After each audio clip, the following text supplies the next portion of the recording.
Good afternoon. Just wait for some time. Abhay is connected. Abhay, your audio is not active.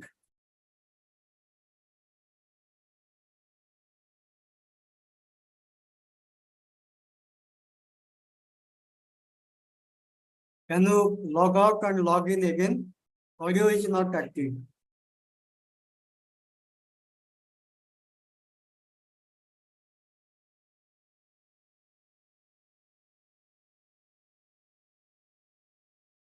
Yes, it's active now. Good afternoon. Can you hear me? Yes, Abhay, I can hear.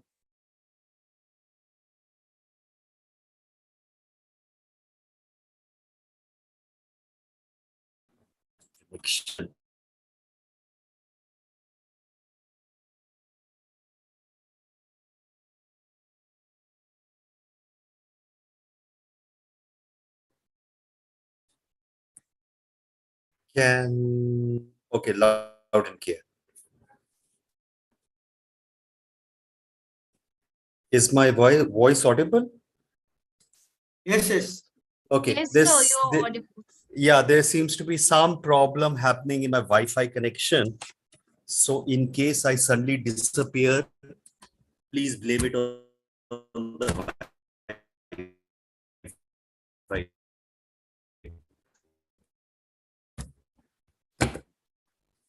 Okay.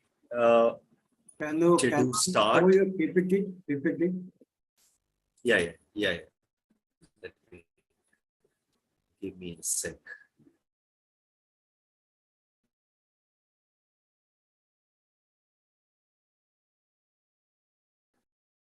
Okay, can you see the PPT? Still coming.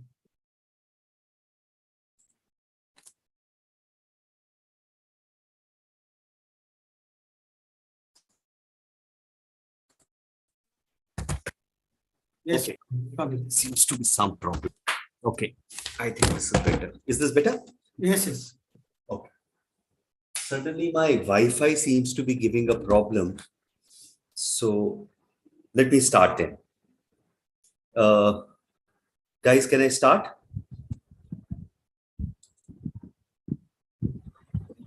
Yes, sir, you can start. Okay. So we've been talking about gender and diaspora, and today we are going to take up some case studies of Chinese and Filipino diaspora. And we're going to kind of from these case studies, two case studies, we'll see how has the gender part of the diaspora changed over a period of time, especially for these two particular communities, to get a general larger understanding of gender and the migration patterns and what were the reasons and what helps them or prevents them or what helps females to migrate or what are the reasons for them not to migrate. So let's start with the objectives. It's understand the historical trajectory of Chinese and Filipino women migration, role, function, and policies of host, and we need to understand that the way family structure was created as human beings civilized and societies got formed and nations got formed. The role of men and women complement each other and supplement each other in terms of raising the offspring. And anytime there is changes in those rules, how do local culture or conditions affect those rules, and what happens when migration happens? So if females migrate, what happens to the families? What happens to the children? If males migrate, what happens to the families? What happens to the children? And and that is the reason why states need to understand when they make policies on migration and diaspora, what happens if are the policies geared towards gendered migration, or it's a very vanilla kind of a policy, and because we also have seen from the last couple of classes that the policy tends to affect male and females in totally different ways. And if we were to add the complexity of LGBTQ to it in terms of multiple genders, then we have much more complexity because it has to do with identity, it has to do with belonging, it has to do with a whole lot of stuff. Describe the changes brought in by home and host country societies by women migrating to developed economies, understand contemporary issues related to gender migration. We will go through the same thing at any moment of time. You want to stop me, you can stop me or write a chat. Process of migration is not a linear phenomena and depends on a lot of factors. Nothing in this world is linear. We tend to reduce complex things into a linear fashion to understand it better. But nothing is linear. There are multiple factors, especially in terms of human beings or human related activities. There are multiple factors which affect any particular event or any particular activity.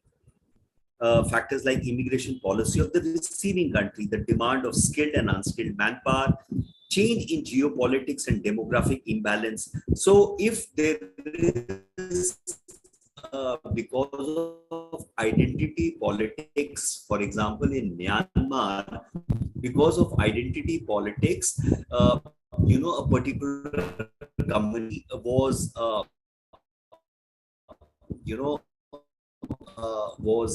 pushed out of that country, that particular is to migrate to neighboring, countries.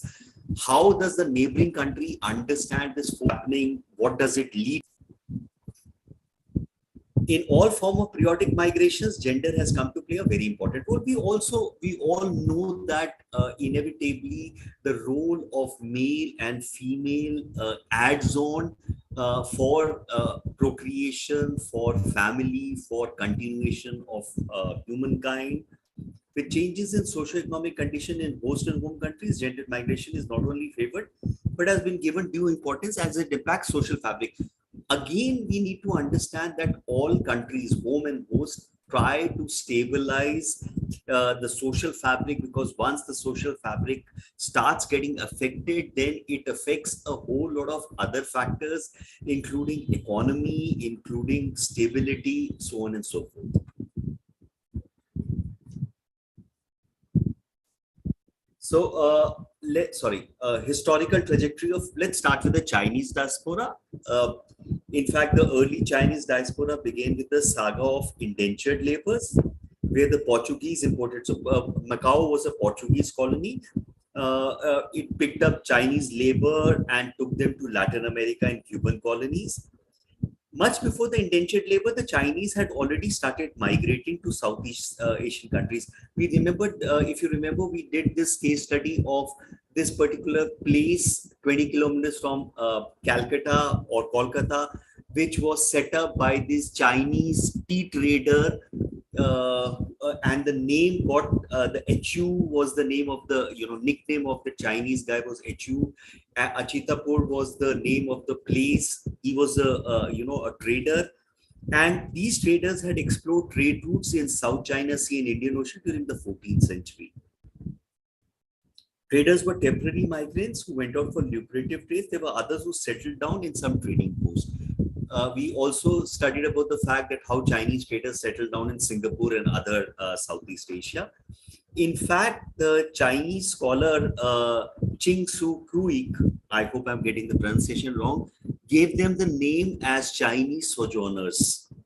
It was, the Chinese name was, I don't know how to pronounce it, Huao, but in English it was called sojourners, term coined by Ching Su Kruik. As the migration were temporary nature only, and because it was temporary nature and these migrants were doing trade, more often than not, it was the men who would travel to distant lands, while women remained at home doing their domestic duties. This had the consequence of boosting traditional patriarchal hierarchy. This was the one of the distinctive features of gendered migration in the old Chinese diaspora. So the old Chinese diaspora was typically trade, typically sojourn for go for migration for some time and then come back.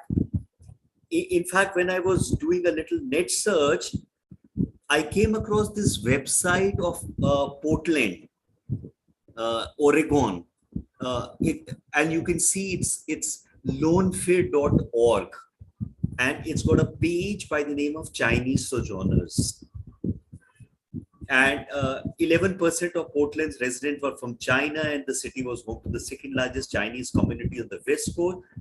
I was, in fact, there was a movie of Jackie Chan which I saw, where Jackie Chan travels to the US, and there are all these Chinese migrants. I thought it was a fictional account, but it's actually based on history.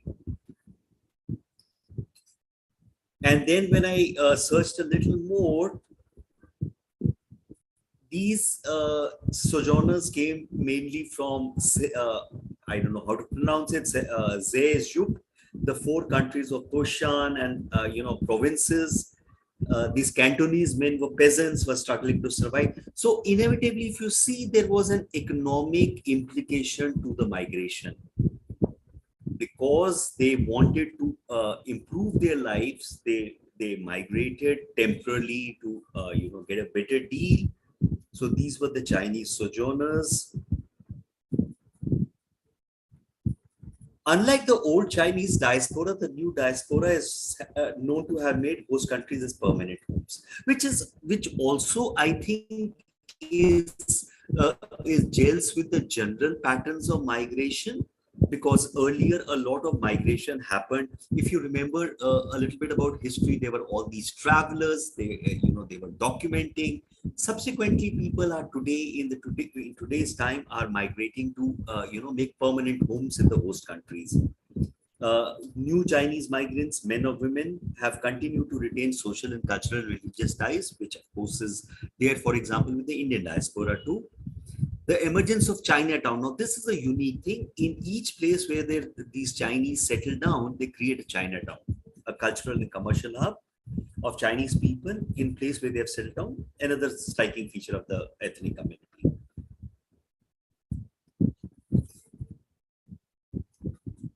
So a little bit about the history. Qing dynasty from 17th to 20th century, those who migrated were considered traitors and were prosecuted by imperial administrators. Again, how the state or the empire or the king at that time considered migration, this was also a political process, because how the politics of the day panned out. However, a political change in earlier 20th century from 20 to 49 witnessed one of the biggest migration to Southeast. So Chinese went and settled in Malaysia, Philippines, Singapore, Thailand, Brunei, and so on and so forth. And a large number of these Chinese migrants were granted citizenship when Singapore and Malaysia became independent. So that's a little bit about the history of China and the migration patterns. And because of this mass movement, the old Chinese diaspora had market dominance, because they had gone to trade, they started dominating those markets, especially Singapore, Thailand. And inevitably, we have seen whenever there is one community which is dominating, especially in terms of a migrant community, there is a blowback. Because of the asymmetric distribution in countries like Malaysia, Cambodia, and Indonesia, there were anti-Chinese agitations. This was witnessed as Malaysia in 69, Indonesia in 1998. We have seen this across. So when for example, Indian migrants went to Africa, there was this blowback in terms of Uganda. There was blowbacks in terms of various African countries. So, this is again a part of the historical process and this negotiation between migrants and the host, people.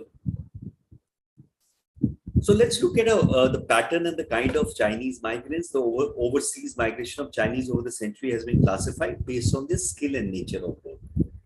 Chinese merchants and skilled workers, Chinese coolies, Chinese sojourners. So these were separate categorization, and scholars on migration have typically categorized them, and they were given names. So Huaran, ethnic overseas Chinese, and Huai, naturalized ethnic Chinese, are terms used for Chinese. The historical trajectory clearly reflects a particular form of gendered migration because, historically, as traders, it was men. Men is typically, this was male oriented, women were left behind, and there were consequences of patriarchy and so on and so forth.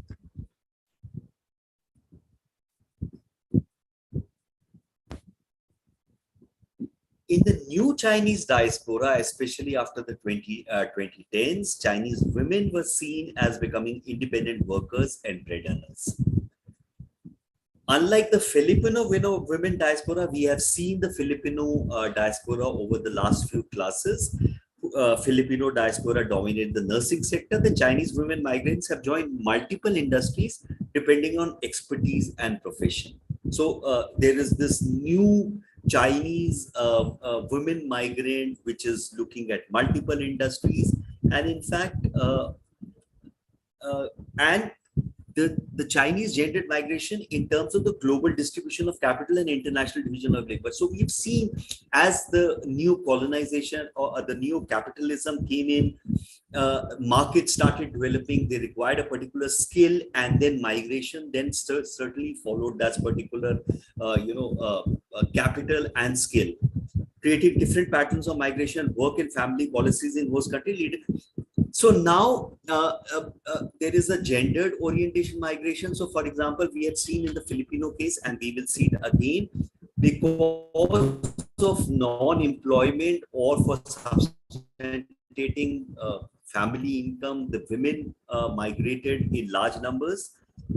Increased migration of Chinese women to US, Canada, Australia has created familiar issues within the home country, because once women migrate, obviously, the families, who takes care of the children, assuming the fact if they are married women, if they are unmarried women, obviously the sex ratio starts getting skewed.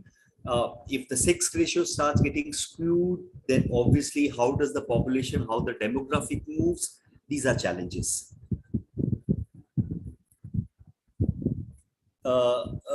Within the home country as a challenge their role as passive, and again the stereotypical understanding of women being a passive member and dependent of the husband is now challenged.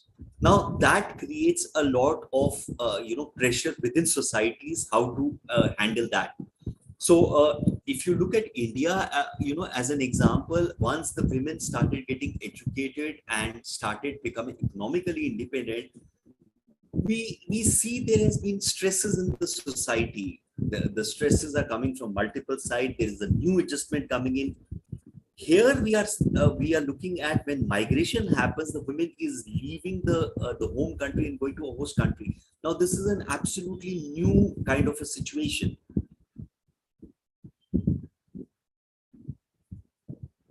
This independence has challenged the traditional roles. Now, once they become independent, it challenges the patriarchal society, and also reinforce gender relations in the home country, because then they become role models. So it's typically you can see it around when a girl is getting educated and starts a job, then everybody around that that household is able to look at that girl, or all women around that household is able to look at that girl, aspire for education, or and it affects the relations in terms of family, in terms of society. And now these migratory decisions are no longer influenced by patriarchal practices, which had earlier centered on social relations, daily practice, institution, power. Also understand there are power relationships which work in the functioning of society. The society then works in a particular way, the culture works in a particular way, where women is supposed to be normalized in terms of being dependent on the guy. Now there is this new equations which are arising, and then everybody starts to negotiate with these new situations. So here is she pronounces it as he, who or hey Huang. She's a Chinese who migrated from China to Australia. She's a stand-up comedian.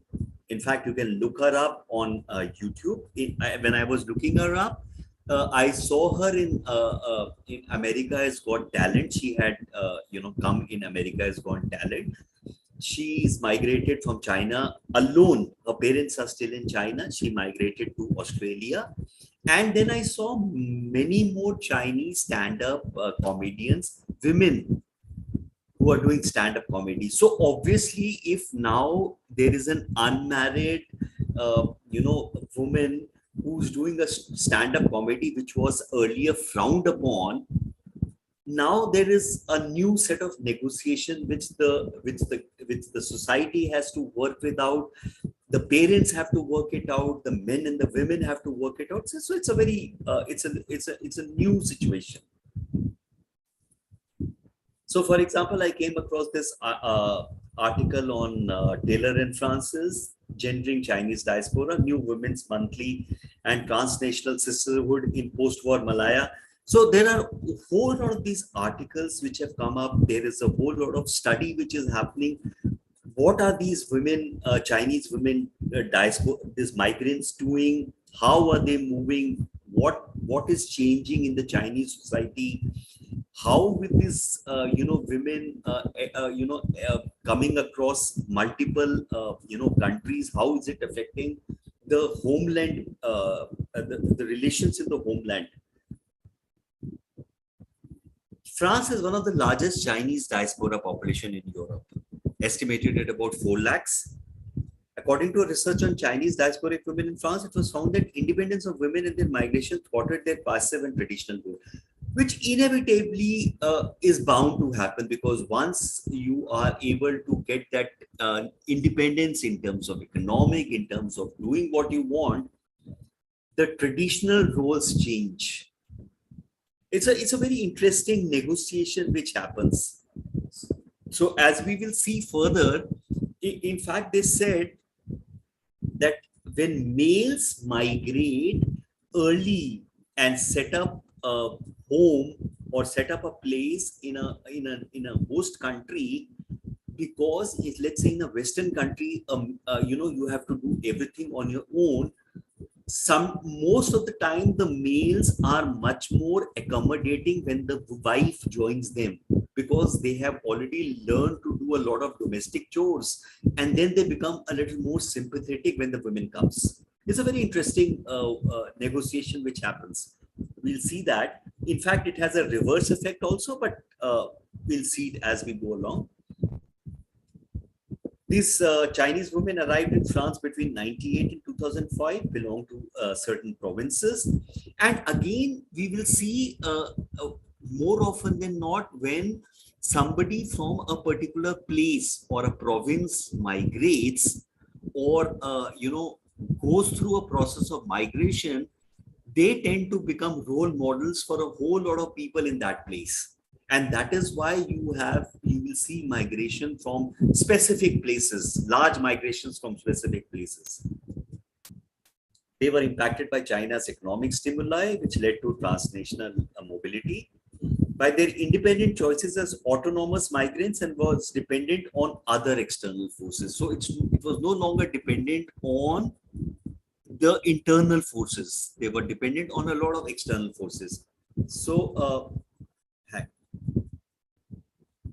this is a 2016 street protest that followed the murder of a Chinese worker in a suburb of Asia. I picked up this photo from a newspaper, a French newspaper. Notice the amount of women, single women, who are not standing with men. There is a fair large amount of single Chinese women.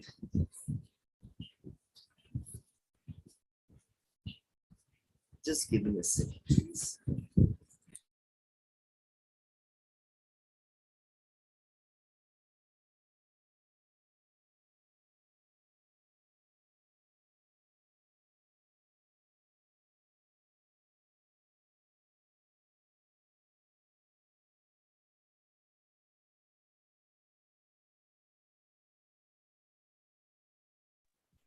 Okay. So this was, as I said, a photograph I picked up from a French newspaper. There is also a sizable number of Chinese women in the Middle East. They have, traditional restrictions attributed to women in the Middle East. They are not allowed to marry the natives. These female migrant workers are subject to discriminatory laws. We've also seen in the last few units that we have studied that, with women, there are discriminatory laws, and they seem to be earning less than other foreign-born men, despite their hard work and higher education. So women work with almost like it's a double whammy. Being, there are discrimination, then there is violence, there is, sexual harassment, all kinds of issues which come with women migrants. A whole lot of Asian women, including Chinese, are employed in the entertainment and domestic service industries, euphemism for prostitution. We've seen that with, in fact, the case of Punjab women, which were, picked up by agents and they traveled to the Middle East. They got trapped into, what we call as entertainment industry, and they've just been rescued. Some of them have been rescued and have come back. Both these industries. And why these industries are not covered under labor law and security system, leading to systematic exploitation. A large number of such women are recruited in lawful work and later forced into prostitution, which also we have seen with multiple cases. But a good number of Chinese women migrate to take up lucrative employment and become main earning members of family, thus leading to enhanced social and family status. So this, any particular situation has multiple effects. So it's not that all women get stuck in this,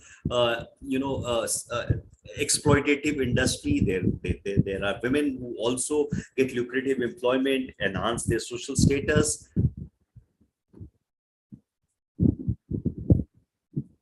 Apart from taking employment, so these are the consequences of women migration. They are the driving force for transmission of Chinese culture. Inevitably, we also know the fact that women across are the, are the driving force for transmission of any culture and identity. They participate in host countries, society as a part of the assimilation process. This has led to an increased level of integration with the host country of second generation migrants because of the role played by women migrants and diversified nature of migrants. Inevitably, we've also known the fact that once there is a family, that family is able to interact with other families. Women work out a separate bond.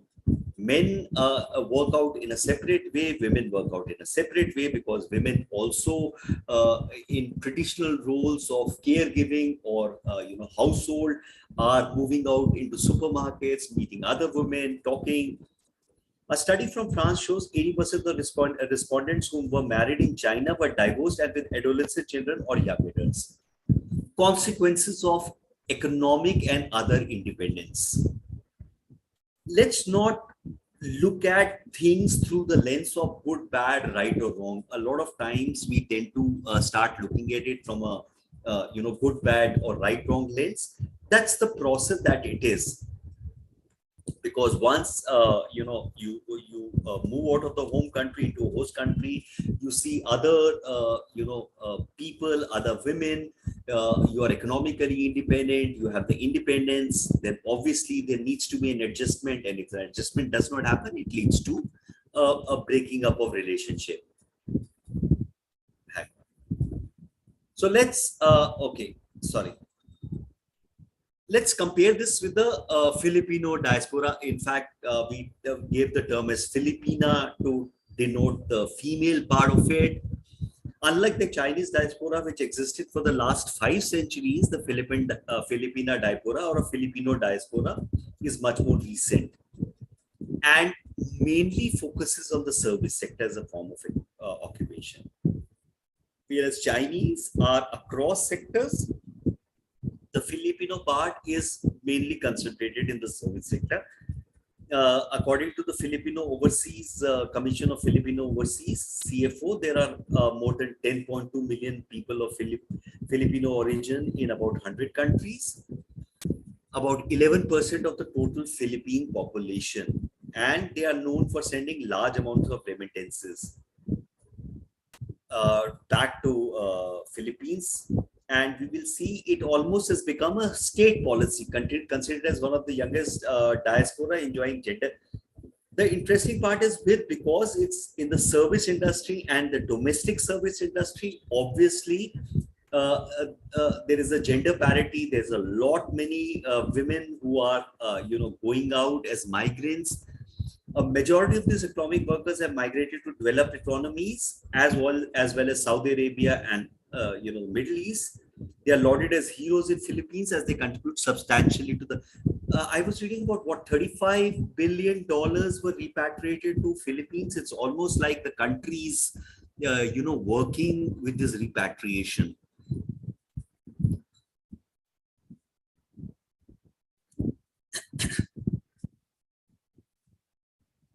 The largest Filipino out-migrate is to the US, and that was bound to be because US was basically had colonized Philippines from 1898 to 1946. In fact, before US had colonized Philippines, it was the Spanish. Then the Spanish-American War happened, and Philippines was transferred to the Americas. Established a transnational political, and this relationship also got a lot of Filipinos to migrate to the US. In 65, supposedly there was this Hart-Celler Immigration Act, which removed caps on Asian migration, and a lot of Filipinos then migrated to the US. Became second in size, next only to the Mexican immigrants. And obviously, they are known to retain their long-distance Philippine identity even after their geographical dislocation. This seems to be a general pattern with a lot of, migrants when the diaspora tends to retain their connection. And now with, internet and social media, this connection seems to be much more stronger and frequent. And we can see it with the way Indian diaspora is connected with India. The other day, I was meeting some diplomats from El Salvador, and they were telling me that how the El Salvadorian diaspora is now connected with the home country using social media. So, this has it's one giant convergence which has happened. And it almost feels like the world is moving in a circular fashion in terms of with this internet and with this faster means of transportation. Everything domestic influences the host country, and everything in the host country influences the home country. According to an estimate, about 25,000 Filipino nurses entered in the US health system after 75. By 89, they formed 73% of the foreign nurse graduates in US. Equally engaged as domestics, they form 2/3 of overseas Filipino women as stock of global servants of global capitalism from Hong Kong, Singapore, New York, London, and Bahrain. It's a very interesting thing, how this has been encouraged as a state policy. This we have already seen. Historically and traditional fostered out migration of its employment labor force, including skilled and unskilled, necessary to run its economy through remittances. More often than not, it was something like this, that as the population of Philippines increased and the government was not able to provide enough jobs to the youngsters, they looked at in terms of a state policy to get people to migrate. Increased in employment accessibility overseas to accelerate and almost like the government is running on remittances. And I think it's a part of the slide that they actually said that it has all the remittance has to come through the central bank. Philippines could not absorb this highly educated, skilled, and aspiring professionals because of low performing economy. attempted to push his labor force to wealthier nations who were pulling skilled professionals in economy. It's a state policy out there. And see, was witnessed in 83 when an executive order by Philippines made it mandatory for overseas workers to send 50 to 70% of their earnings. It's almost like the government was working on remittances, institutionalizing the process of exportation of human labor by Philippines in the 70s. Initially, it was envisaged as the short term, but later became a permanent feature. They were mandated to send money through official channels so as to monitor their economic activities. So it had, different impacts. And as we go along, we will see it has, all sort of different impacts on the society in the home country. So I came across this article in CNN where they had interviewed 5 mothers who had migrated abroad for work, and their 5 children who were left back in Philippines, and how how the children and the mothers were coping with it. So it says it can feel like there's no other choice. Unable to earn enough money at home, an estimated 2.2 million Filipinos work overseas. Majority are women, many hoping to give their child a better future. So this was a CNN article, and and obviously, in terms of when gendered migration happens, it tends to affect the host country, tends to affect the home country. There is stresses in the system, so there is a new equilibrium which needs to come in, and then there are all kinds of stories that come in.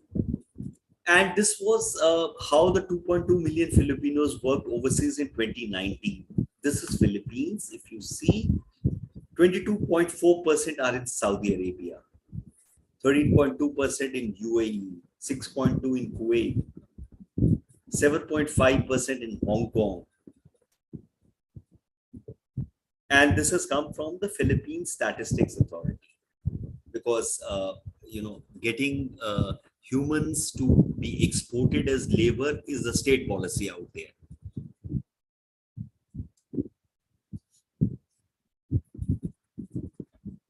So let's then look at constraints that limit opportunities in terms of women migrants. The most prominent and important is the social and gender conventions, particularly in patriarchal settings. In a World Bank research in Niger, societal norms demand that a nice wife stay at home and that women do not travel. We hear this in different forms in all the places. We hear the same thing in a different form in India too. More matrilocal cultures such as Nicaragua and Dominican Republic have greater gender migration rates, with female migration rates exceeding male migration rate. Puerto Rico is in the center with female migration and prohibitions coexisting. So each country has its own society norms, and those society norms keep on changing. There are, pressures are built up on those norms, and especially because of today, because of internet and a globalized setting. So people, irrespective of skill or education, are looking at what's happening in the world. Cultures are affecting each other, and obviously cultures filter out. There is nothing known as a good culture or a bad culture, but you tend to learn from cultures. And then with rising education and economic independence, obviously there are consequences which are happening in various societies. Migrant families could acclimatize to host local standards, adapted to each other, and enforce some of the. So migrants can adapt, at the same time can hold on to their traditional standard. So men who migrated first to US were more inclined to help with domestic responsibilities when the wives joined later. On the contrary, when both migrated together, there was more likelihood preserving traditional family customs of women caring for the household regardless of holding a job. So more often than not, we have seen that when men are, independent, left to their own devices, and they have to do traditional roles without the women, then when they have the women joining them, they are more inclined to, help. In certain circumstances, migration may result in even rigid gender roles in order to maintain a societal norm that seems to be under threat. We also know that because try to prove that the migrants try to hold on to their culture, and that's one of the reasons I always get to hear that in fact the non-resident Indians are India has changed and Indians have changed, but NRI seems to be more stuck into some time zone, whereas India has moved. So we seem to be, our culture seems to be moving, whereas NRIs are holding on to the old culture with which they went. So these are very interesting examples which come about. For males, the shift in their responsibility or their failure to adapt in a new environment may be exacerbated their desire to retain conventional patriarchal roles, which may result in violence against. So why do they, hold on to their traditional roles? Again, to show, maybe to show to their to the other society from their home country, or to show others their traditional role. So it works in both ways. This is a very interesting thing which happens when spouse move female headed household. Again, it's not that if a male is moving, is migrating, the female headed household is becoming better. In fact, female headed households may have limited access to resources in the home countries. There is a possibility that the status may not increase. In Brazil, Indian, despite women's increasing home power, migration had little effects on women's social position. Rather than that, this everyday responsibility grew and women battled with separation, which we also see when men are migrating from states like Uttarakhand, Bihar, or UP in search for livelihood to other states. Women are battling, more responsibilities and separation. So the migration remains the same, whether you are moving from one country to another. In India, almost each state is like a separate country.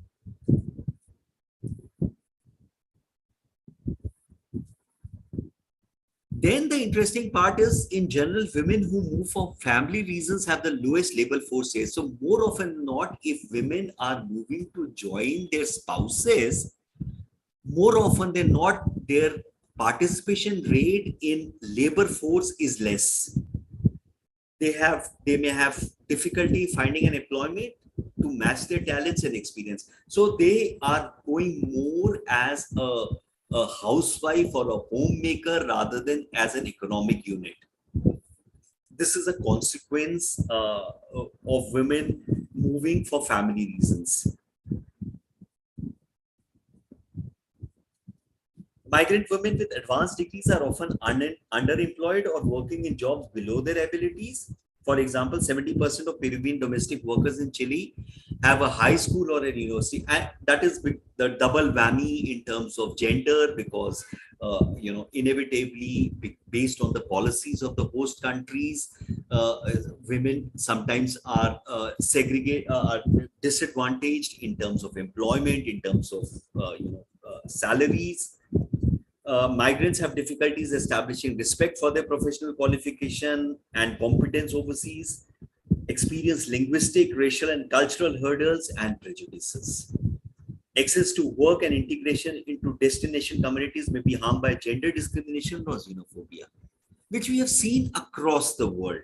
Migrant women face the double prejudice as women and migrants, resulting in low-wage occupation, extra concerns such as isolation, abuse, and sexual assault. And this is something that we have been talking across units. We have seen this happen in terms of, a double whammy for women.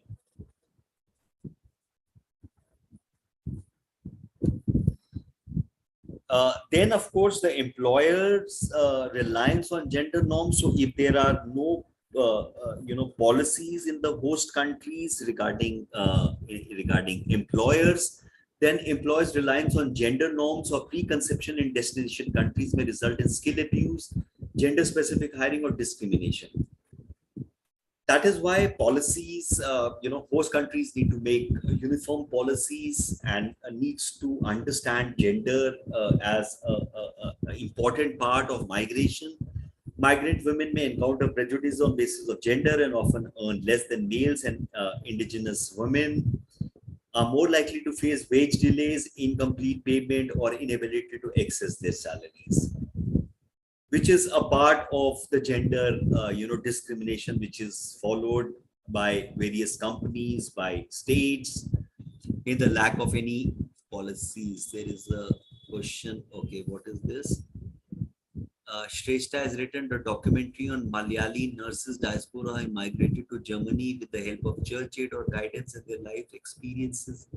Very interesting to understand the different social relationship these women have with their. Okay, Shrestha, thank you very much. Shrestha, if you can message me, just send me this link on. I'm giving you my email ID. I would love to have a look at this.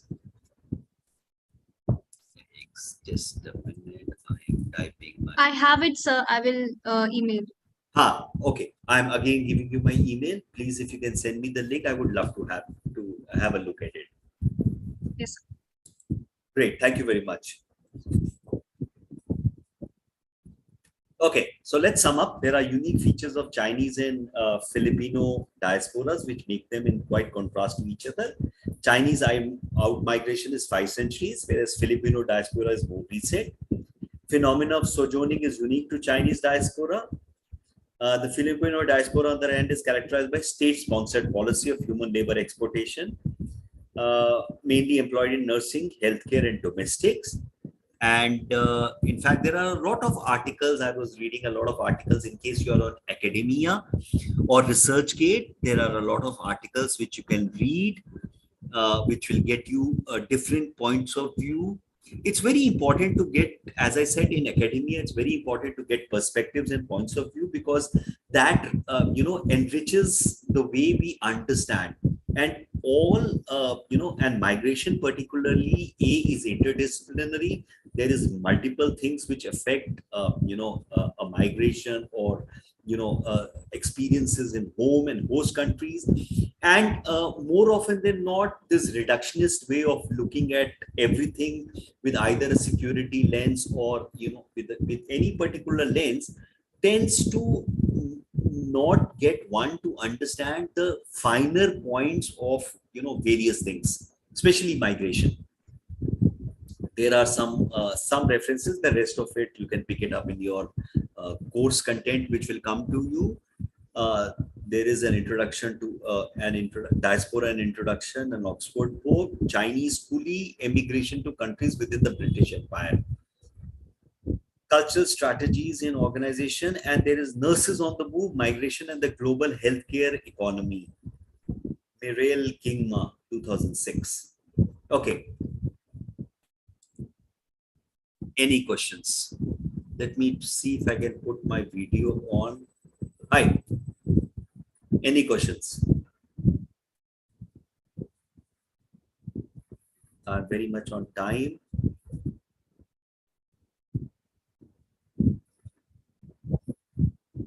I see some new people. Rehma Hussain, welcome. I'm seeing you for the first time, I think. Rest seem to be familiar. Any question, guys? Hi, sir. This is Veera. Hi, Veera. I can see on the screen that you are speaking. Yes, tell me, Veera. Yeah. Basically, what I understood from Chinese diaspora, more or less entrepreneurial in nature, even though they are gender, that is male or female. But in Philippines diaspora, more or less they are employees. But of course, they are in different sectors. Maybe because of that reason, their remittance is more high to the homeland. Then second thing is culturally, it is they are very connected, right, sir? Chinese when compared to Philippine persons. See, again, I think one of the ways to understand, specific communities and the way they behave, we will have to go back into history and figure it out. Just say, for example, in the Chinese diaspora, they were talking about they are coming from this particular provinces, and there was a lot of wars and a lot of hunger, and that forced them to move. But you're right. It appears to be that Chinese were much more entrepreneur than the Philippines. Again, it's quite possible. What were the conditions in Philippines during the time when the Chinese were actually coming out? But if you've noticed, Chinese were always more. See, when you look at Oriental, Chinese were the ones who created gunpowder, who invented gunpowder, who, there was a whole lot of things which the Chinese invented and experimented with. Yes. Yes. So I guess, one way to understand modern society or modern community is to go back and see how historically communities have evolved. Yes, sir. Because they are in this kind of entrepreneurial business, and if people will under entrepreneurial business or any diaspora, they will get the chance to innovate new things, and Absolutely. they can register. That is patent hacks, the patent things. Then they will get more remittance. That's why I wondered the 2 trillion economy change. No, absolutely. You are absolutely right. You are spot on. See, again, and today, somewhere down the line, but again, as I keep saying, the story of human history is a story of migration. Yes, yes, He yes. suddenly seemed to have drawn these national boundaries, and and still people are moving about. And the best way to do about is to decide what you want and ask various communities, because people are on the move, always on the move. So, you're right. If you are able to exploit these entrepreneurial communities, you are able to derive today the host countries can derive a lot of benefits. Look at the US. US is being driven by Indians and Chinese. Yes, yes, sir. So, it's an opportunity which the host countries need to figure out, because at the end of the day, it helps them and it helps the home countries because remittances come back. Yes, sir. Thank you, sir. Yes, Kangat, absolutely. How diasporas interact in the host countries. Again, as I said, there are two kinds of ways various countries deal with diaspora. Countries like America look at assimilation. They want everybody to assimilate into the American culture. Countries like India was typically looking at integration. In fact, in the larger run, in the broader scheme of things, integration works better, because then the sense of belonging is higher. And we had seen this case study of this Chinese migrant who went from China to Canada to America. She's now an American citizen, but she was writing that I don't feel a sense of belonging to America. I might be an American citizen, I might be doing the American culture, but I don't feel a sense of belonging. And in fact, what we saw in terms of the French riots is typical case that now there are all these migrants who do not possibly feel a sense of belonging with the host country. And because of that non-feeling of a sense of belonging, these conflicts increase or rise up, and then it's a back and forth process. Kangat?